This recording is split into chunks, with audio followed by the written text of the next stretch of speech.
नमस्कार दोस्तों, क्या हालचाल है आपके। आज हम बात करने वाले हैं एक ऐसी दिल दहला देने वाली घटना की जिसने लखनऊ शहर को हिलाकर रख दिया है। एक हंसता खेलता परिवार जो कभी साथ मिलकर खुशियों के पल बिताता था, आज बिखर चुका है। क्या जो सामने दिखता है वो हमेशा सच होता है? यह कहानी आपको सोचने पर मजबूर कर देगी कि कैसे कुछ रिश्तों ने एक मासूम जान ले ली और परिवार को तबाह कर दिया। यह कहानी है शाहरुख रोशनी केस की, जो शुरू होती है उत्तर प्रदेश के लखनऊ शहर में स्थित कैसरबाग थाना क्षेत्र के लालबाग खंदारी बाजार इलाके से। फैजान अपार्टमेंट के सामने एक 4 मंजिला मकान में पहली और चौथी मंजिल पर शाहरुख खान अपनी परिवार के साथ रहते थे। परिवार में शाहरुख की मां परवीन, बड़ा भाई सलमान खान और 2 बहनें रुखसार और रूमी थीं। शाहरुख ने लव मैरिज की थी। उनकी पत्नी का नाम था नाज खान उर्फ रोशनी खान। दोनों की एक प्यारी सी 5 से 6 साल की बेटी भी थी, शायनारा खान, जिसे घर पर सब प्यार से सोना बुलाते थे। परिवार पहले अमीनाबाद में रहता था, लेकिन बाद में कैसरबाग में परवीन के नाम की जमीन पर एक बिल्डर के साथ एग्रीमेंट करके यह 4 मंजिला घर बनवाया, जिसमें 2 मंजिल इस परिवार ने रखे। शाहरुख एक ट्रैवल एजेंट थे, जबकि रोशनी खान एक सोशल मीडिया इन्फ्लुएंसर थीं, जो वीडियो स्केचेस में एक्टिंग करती थी और कास्टिंग एजेंसी से जुड़ी थीं। उनकी बेटी सोना LKG में पढ़ती थी। यह कहानी एक नए मोड़ पर तब आती है जब 23 अप्रैल 2025 को शाहरुख अपनी बेटी सोना को दादी के घर अमीनाबाद ले जाते हैं। उसी दिन शाम को एक सड़क दुर्घटना में शाहरुख घायल हो जाते हैं और अस्पताल में भर्ती होते हैं। रोशनी अपने पति की देखभाल के लिए अस्पताल में ही रुकती है, जबकि सोना दादी के पास रहती है। इस दौरान रोशनी जब भी अपनी सास को फोन करती और बेटी से बात कराने को कहती, तो सास बात टाल देती, जिससे रोशनी को अजीब लगता। 27 अप्रैल को सास परवीन, जेठ सलमान और दोनों बहनें सोना को लेकर शाहरुख से मिलने अस्पताल आते हैं। रोशनी के अनुसार सोना उदास दिख रही थी। जब सोना को वापस ले जाने की बात आई तो रोशनी ने उसे अस्पताल में ही रोक लिया।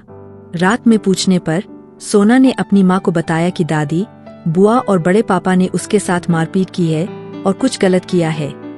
यह सुनकर रोशनी आग बबूला हो गई और शाहरुख को बताया, लेकिन उन्हें यकीन नहीं हुआ।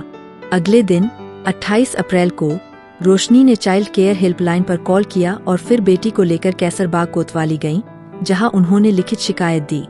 महिला सिपाही ने सोना से अकेले में पूछताछ की, लेकिन किसी भी थाने में FIR दर्ज नहीं हुई। हारकर रोशनी ने सोशल मीडिया का सहारा लिया और एक वीडियो बनाया, जिसमें उन्होंने सारी बात बताई। वीडियो वायरल होने के बाद 29 अप्रैल को अमीनाबाद पुलिस ने FIR दर्ज की। इस घटना के बाद पूरा परिवार बिखरने लगा। शाहरुख के भाई सलमान पर कई गंभीर धाराओं में केस दर्ज हुआ और मां परवीन व दोनों बहनों पर भी सहयोग करने का आरोप लगा। परिवार ने रोशनी पर केस वापस लेने का दबाव डाला, लेकिन उसने मना कर दिया। इस केस के चलते शाहरुख और रोशनी के बीच भी कहासुनी होने लगी और रोशनी ने शाहरुख पर हाथ भी उठा दिया, जिससे शाहरुख घर छोड़कर अमीनाबाद अपनी बहन के पास चले गए। 18 मई को शाहरुख ने अपनी पत्नी के खिलाफ मारपीट का केस दर्ज कराया, लेकिन पुलिस ने ज्यादा कार्रवाई नहीं की।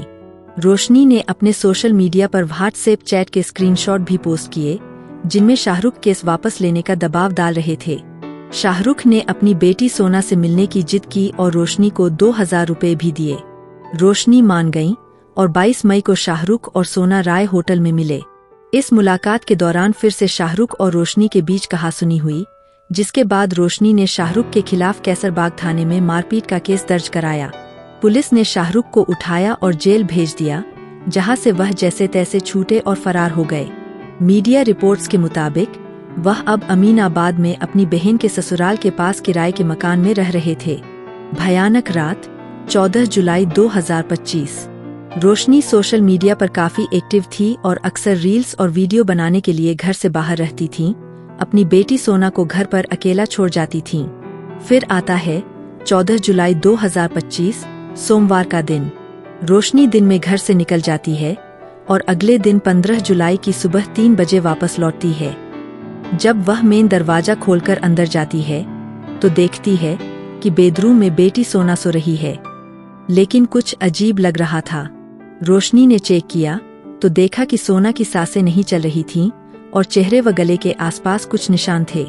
यह देखकर रोशनी डर गई और भागते हुए नीचे पड़ोसियों को चिल्लाने लगी।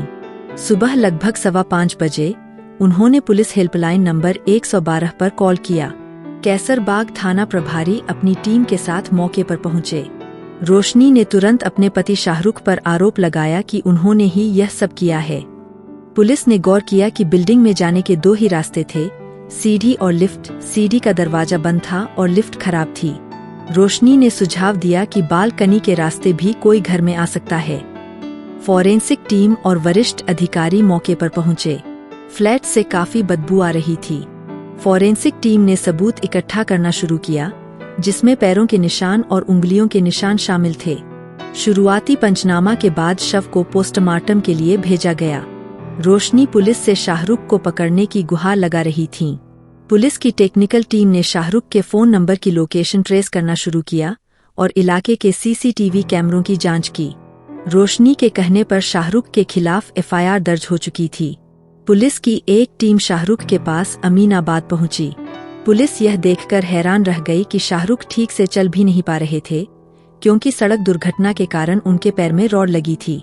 पुलिस को समझ नहीं आया कि वह 4थी मंजिल पर कैसे चढ़ सकते हैं। शाहरुख भी इस सब से अनजान थे और सामान्य रूप से बात कर रहे थे। शाहरुख के परिवार वालों और मोबाइल टावर लोकेशन से पता चला कि वह पिछले कई दिनों से कैसरबाग गए ही नहीं थे। पुलिस को सीसीटीवी फुटेज में भी शाहरुख कहीं नहीं दिखे। शाहरुख के कॉल डिटेल रिकॉर्ड में भी कोई संदिग्ध गतिविधि नहीं मिली। कुल मिलाकर पुलिस इस नतीजे पर पहुंची कि शाहरुख का इस घटना से कोई संबंध नहीं था। डॉक्टरों ने पुलिस के सामने कुछ चौंकाने वाले खुलासे किए। सोना की मौत का समय 36 से 48 घंटे पुराना लग रहा था, जबकि रोशनी ने कहा था कि घटना उनके लौटने से कुछ घंटे पहले ही हुई थी। क्या रोशनी झूठ बोल रही थी? उनके हाथ में एक बैग भी था, जैसे वह कहीं से यात्रा करके आई हों। डॉक्टरों की बात सुनकर पुलिस की जांच का रुख 180 डिग्री घूम गया। जहां वे शाहरुख को संदिग्ध मान रहे थे, अब उन्हें रोशनी पर शक होने लगा। पुलिस ने रोशनी की सारी डिटेल्स निकाली और पुराने फुटेज देखे। सीसीटीवी में 13 जुलाई की देर रात एक आदमी घर की तरफ आते हुए दिखा। उस समय घर में केवल रोशनी और सोना मौजूद थे। वह आदमी घर पर रुका और सुबह रोशनी उसके साथ घर से बाहर निकली। फिर 15 जुलाई की सुबह वह वापस आई और शोर मचाया, अपने पति पर इल्जाम लगाया। वह आदमी कौन था? उसका नाम था उदित जायसवाल, जो हुसैनगंज का रहने वाला था। रोशनी ने बताया कि वह उनका गहरा दोस्त था। दोनों की मुलाकात लगभग 4 साल पहले लखनऊ के एक क्लब में हुई थी। उदित अक्सर रोशनी से मिलने घर आता था और सोना उसे प्यार से चाचू बुलाती थी। उदित की शादी 2022 में हुई थी, लेकिन 2023 में उसकी पत्नी की मौत हो गई, क्योंकि वह भी नशे की आदी थी। इसके बाद उदित अकेला पड़ गया और रोशनी उसका सहारा बनी। दोनों की सोच मिलती जुलती थी, क्लब जाना, डांस करना, नशे करना। समय के साथ उदित और रोशनी रिश्ते में आ गए, जिसके बारे में शाहरुख को जरा भी भनक नहीं थी। 15 जुलाई को ही पुलिस ने उदित जायसवाल को उठाया और पूछताछ के लिए थाने ले गई। उदित डर गया और सब कुछ बता दिया।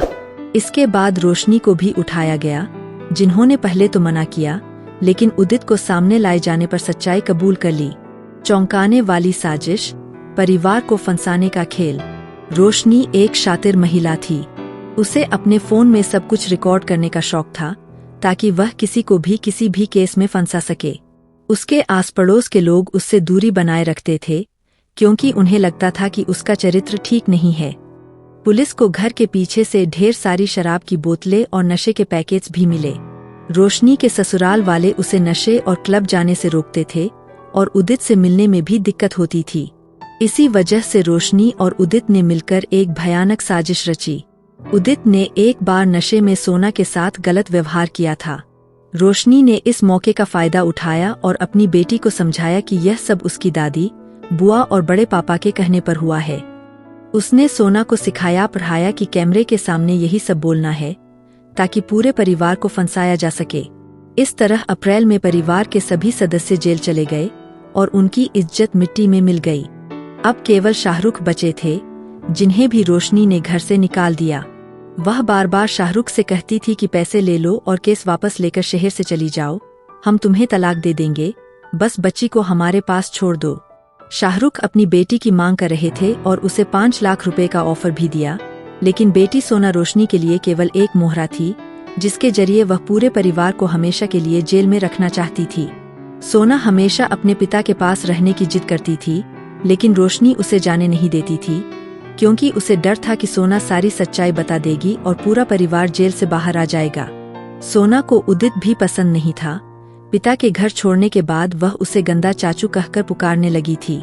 13 जुलाई की खूनी रात, एक मासूम का अंत।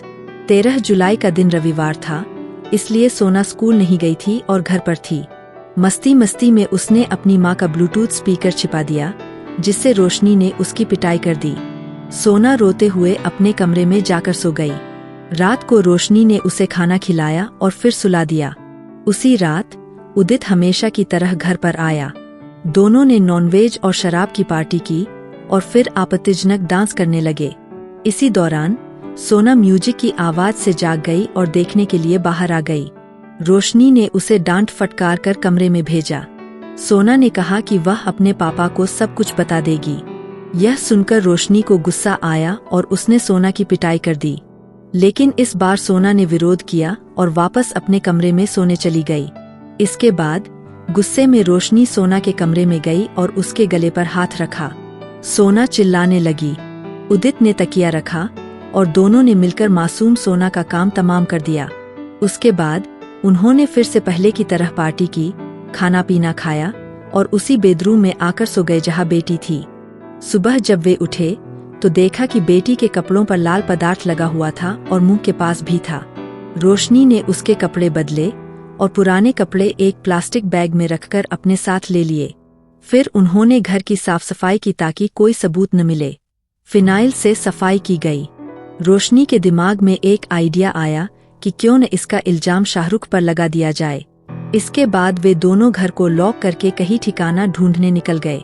उन्होंने सबसे पहले गोमती नदी किनारे झूलेलाल घाट के पास एक अंडर कंस्ट्रक्शन ब्रिज के पास जाने का सोचा और फिर इंदिरा नहर के पास भी गए, लेकिन दूरी और कैमरों के डर से वहां नहीं रुके। इसी तरह वे लखनऊ में जगह जगह घूमते रहे, जैसे सदर बाजार, हनुमंत धाम, इंदिरा डैम, लेकिन कोई सही जगह नहीं मिली। बाद में उन्होंने पुलिस को बताया कि शाहरुख आया होगा और बेटी को अपने साथ ले गया होगा। फिर दोनों हुसैनगंज के एक होटल गए ताकि यह साबित कर सके कि वे वहां थे और शाहरुख घर गया होगा, और उसने परिवार के जेल जाने का बदला लेने के लिए बेटी के साथ वह सब कुछ किया। उदित और रोशनी दोनों होटल में काफी समय रहे। 14 जुलाई की देर रात या 15 जुलाई की भोर में रोशनी अपने घर वापस गईं। क्योंकि गर्मी का मौसम था और चौथा फ्लोर होने के कारण कमरे में काफी गर्मी थी, डिकम्पोजिशन की प्रक्रिया शुरू हो गई थी और बदबू आने लगी थी। रोशनी ने तुरंत एसी चालू किया, परफ्यूम और रूम फ्रेशन छिड़का और घर की चीजों को ठीक किया ताकि उनके और उदित के आने का कोई सबूत न मिले। फिर वह सुबह 3 बजे नीचे जाकर शोर मचाने लगी। पुलिस के आने के बाद उन्होंने अपने पति पर इल्जाम लगाया और एक रोती हुई मां की बात पर पुलिस ने तुरंत शाहरुख के खिलाफ एफआईआर दर्ज कर ली। जैसा कि मैंने आपको पहले बताया, रोशनी को अपने फोन में सब कुछ रिकॉर्ड करने की आदत थी। उसके संपर्क में कई बिजनेसमैन, पॉलिटिशियंस और प्रभावशाली लोग थे। क्लबों में आने जाने के दौरान उनसे मुलाकातें होती थीं। रोशनी क्लबों की रौनक बन चुकी थी और लोगों को आकर्षित करने के लिए अलग अलग तस्वीरें भी क्लिक कराती थीं। अपनी सुरक्षा के लिए उनके फोन की कॉल रिकॉर्डिंग हमेशा ऑन रहती थी। पुलिस ने जांच के दौरान पाया कि रोशनी के फोन में कई सारे सबूत थे। परिवार के खिलाफ केस कराने के रिकॉर्ड, उदित के साथ आपत्तिजनक फोटो और वीडियो, सब कुछ फोन में था। जब पुलिस ने रोशनी से उसका फोन मांगा तो पता चला कि उसने और उदित ने अपने अपने फोन फॉर्मेट करके सारा डेटा मिटाकर 8,000 रुपए में एक मोबाइल की दुकान पर बेच दिए थे। पुलिस ने उनकी निशानदेही पर फोन बरामद किए और डेटा रिकवरी के लिए भेज दिया। अगर डेटा रिकवर हो जाता है तो शाहरुख की मां, भाई और दोनों बहनें जेल से छूट सकती है। फिलहाल उन्हें बेल मिल चुकी है। पड़ोसियों का कहना है कि कोई भी रोशनी से बात करना नहीं चाहता था। लोग उसे डांसर कहकर बुलाते थे, जबकि उसकी बेटी सोना आस पड़ोस में काफी लोकप्रिय थी। रोशनी ने अपने ससुराल वालों के खिलाफ जिस तरह के पोस्ट किए थे, उन्हें देखकर कोई भी विश्वास कर लेता कि जरूर ऐसा कुछ हुआ होगा, लेकिन यह सब उसकी साजिश थी। रोशनी ने इसी फ्लैट के लिए शाहरुख से शादी की थी, कोई प्यार नहीं था। उसे आजादी से जीना था, बिना रोक टोक के। लेकिन ससुराल वाले उसे नशे और क्लब जाने से रोकते थे, इसीलिए उसने उन्हें केस में फंसाकर जेल भेज दिया। पति को भी केस में फंसाना था ताकि वह भी जेल चला जाए और यह आजादी से जी सके।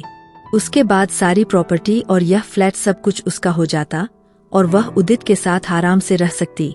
शाहरुख को घटना के बाद पता चला कि उनकी पत्नी जिसके साथ लिव-इन में रहती थी वह और कोई नहीं बल्कि उनका 8 साल पुराना दोस्त था। जब अखबार में उदित का नाम आया तो शाहरुख ने सोचा कि कोई और होगा, लेकिन थाने जाकर देखा तो वह उनका ही दोस्त निकला। उदित ने वहां शाहरुख से माफी मांगी।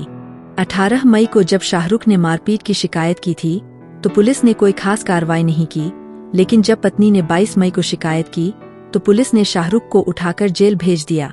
खैर, 24 घंटों के अंदर ही पुलिस ने इस केस को सॉल्व कर लिया।